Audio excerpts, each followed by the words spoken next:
The UK is off the pace in the race to 5G.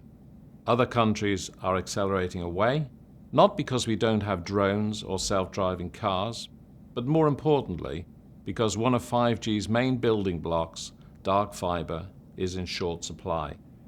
Dark fibre is key for network densification, and densification is also crucial for 5G. But we don't have enough dark fibre, and the market that's supposed to supply it is backfiring. Sharon White says BT Openreach must replace its Victorian-era copper network with a modern full fibre broadband alternative, or risk losing vast numbers of customers to rivals. Fibre up or fade away was her pointed advice. And who can disagree? We've seen lots of announcements on full fibre, including Vodafone, City Fibres, and BT's own scheme. And in the last year, we've become more enthusiastic about the PIA product. On the surface, it's appealing. Why? The cost of building fibre networks has little to do with optical engineering and everything to do with civil engineering. But the good news is, in order to use PIA, you have to deploy fibre. No ifs, no buts, no maybes. You've got to do it. There are some problems, though. First, its scope is currently limited to primarily full fibre network construction.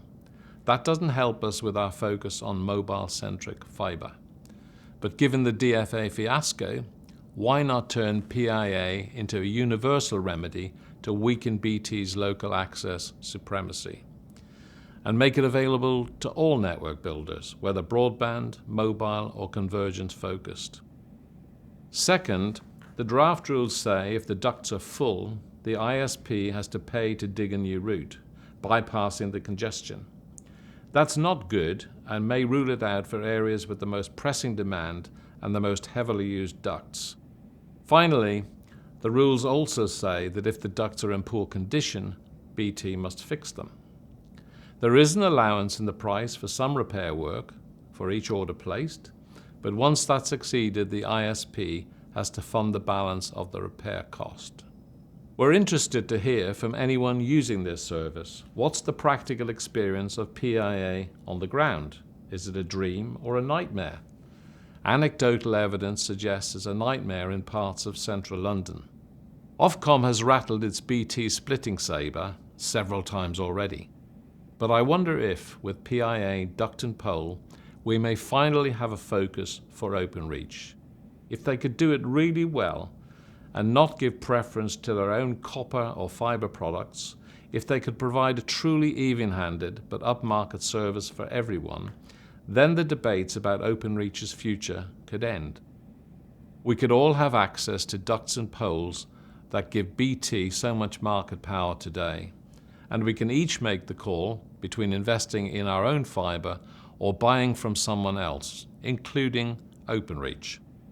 Now, I'm not a competition law expert, but this has to be worth looking at. So, just what has PIA, duct and pole, to do with mobile-centric fibre? Well, PIA won't help with the fibre rings. We're not expecting it. For the mobile priority areas, we believe BT's ducts are jam-packed with cables, and we would end up digging round half of London. Where we are interested is if it can help deliver one of the economies of scope for our mobile-centric fibre. Instead of the last mile, we think we can just use the last quarter mile of BT's duct and pole network to deliver fibres from our rings down the streets to pass the many homes and businesses in these areas. Fixed wireless access is well worth looking at too. We said we'll have lots of spare ring fibre, so whether as a direct offering or more likely partnering with leading broadband players, this is a significant scope economy for our core ring build, and a significant opportunity to supercharge UK full fibre. We're confident a cost per full fibre home passed of about £250 is realistic using this approach, radically cheaper than traditional dig or BT EAD-based solutions.